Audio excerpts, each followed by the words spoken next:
In the previous videos, we mentioned about the design of the program outcomes. It was mentioned that our program outcome should be closely in line with the graduate attributes as identified by the IEA version 4, as this is the latest version so far, established in 2021. We also mentioned that the PO statement will set the standards as well as the scopes as required from the graduates of engineering programs. There will be a series of knowledge profile, complex engineering problem solving, complex engineering activities, and sustainable development goals. Not only that, having those PO established, the PO will need to be mapped to the PEO. We want our program to be able to serve the PEOs, contributing to achieving the missions and visions of the institutions of the higher learning. We would like to service the stakeholders at the broader context. It is not only for our students, also for the communities. And then there will be distributions of the POs towards a series of the courses being offered under the program. Within each course, there will be 3 to 4 course outcomes, and the respective course outcome should play functions and contribute to achieving the program outcome, so that collective contributions of this course outcome will produce the graduate with necessary attribute as identified by IEA, so that our graduates have the technical competency to compete in the global market, especially in the countries of signatory to Washington Accord. Now, when we talk about the PO distributions, there are 3 ways to do it. You can distribute the PO from top down. That means you determine the distributions of the POs to different courses based on the decisions of the management team or the committee. They decide which course attains to which PO. The decisions is top down, and the respective course owner will have to comply. They need to implement this in accordance to the decisions. This mechanism is more centralized. It's easier for the management team to control, especially when it comes to the adjustment in terms of the PO distributions, avoiding the PO to be skewed towards certain PO heavily, while pay less attention on some other POs. The management team or the committees can easily adjust that. Now, the disadvantage of this, you require a really strong management team or committee, not only from the perspective of the implementations, getting all the course owner to comply. Also, you require good and thorough knowledge of the management team or the committee towards the entire curriculum of the program. The team needs to be very well versed of all the courses offered under the respective program. Also, the management team will need to be very vigilant, having a really good system to monitor and respond to the implementations of the course owners.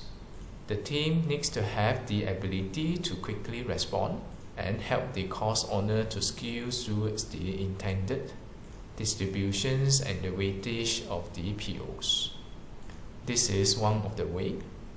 The second way to distribute the PO, it will be from bottom up. It means that the mapping and attainments of the POs will be determined from the bottom. Start from the course owner, identify the course outcome, and then decide the POs the course owner would like to address out of his or her course. Later, these informations are collected map and compile to become a complete program. In this case, the course owners are actively contribute to the attainments of the PO, while the managements have no or little say on that. This will be very much dependent on their preference, which the course owner feel the most appropriate, contributing to achieving the POs and PEOs of the programs. There are advantages. The advantages is the course owner take bigger responsibility into the attainments of the POs and the PEOs. They have the flexibility to choose to attain the POs, which they are confident, and probably it will lead to a better correlations between the COs and POs.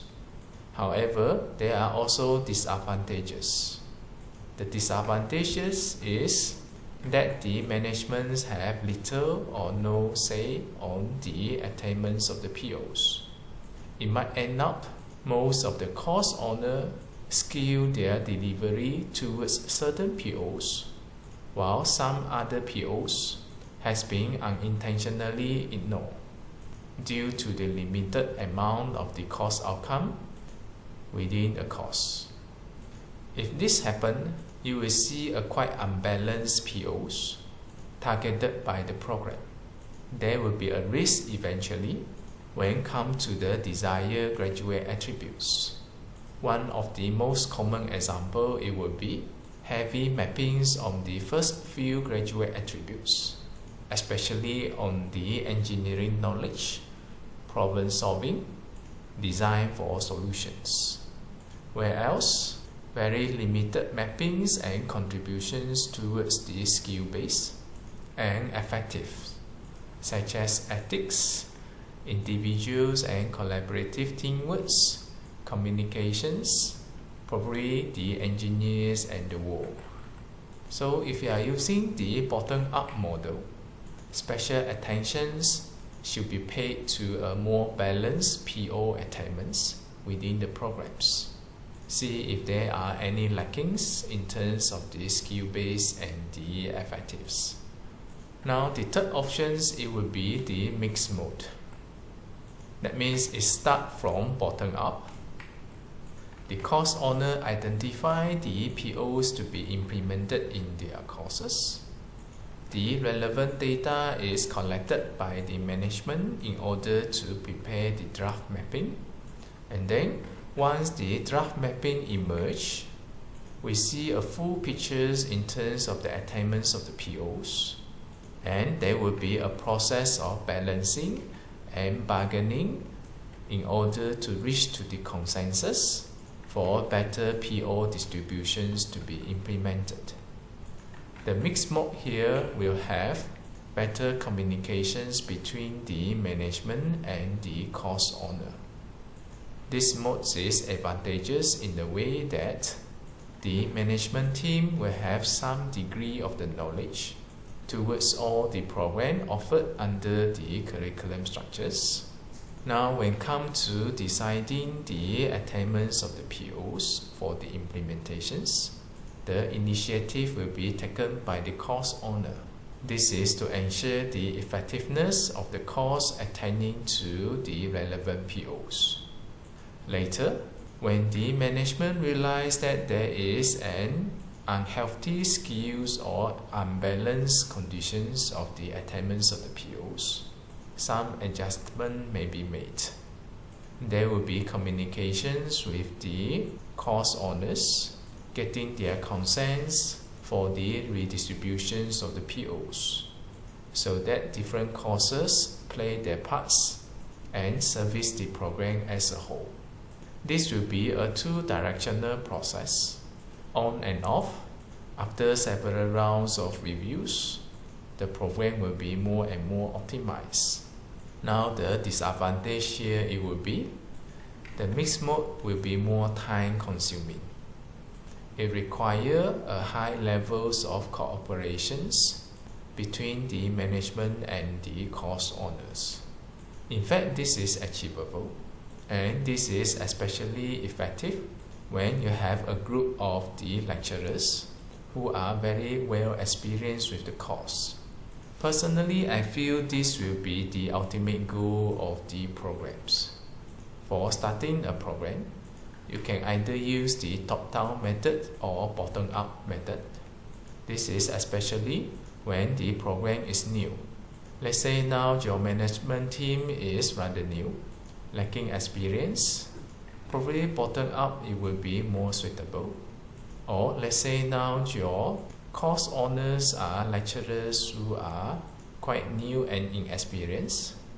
Probably the top-down method will be more suitable. It depends on the situations. When you have really strong management team, but a lot of young lecturers, the management team will play the more important roles in guiding the young lecturers.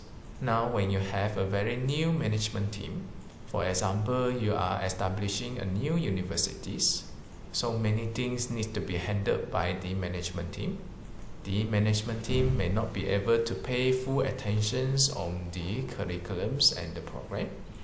Probably bigger responsibility shall be given to the course owner, and then that will be the bottom-up method. However, as the program goes along, the management team gain experience, the course owners also gain experience. Eventually, we should transform into the mixed mode.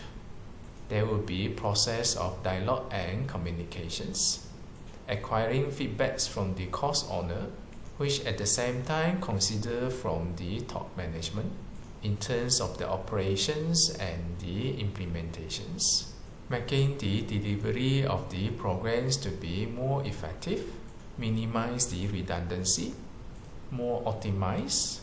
Along the way, a good program will be established. It is important to know that there is no perfect methods of the distributions of the POs. Even this one, we cannot ensure a perfect conditions. There are always rooms for improvements, and this is totally okay, because over time the programs become better and better, more optimized, and more effective in meeting the needs of the stakeholders.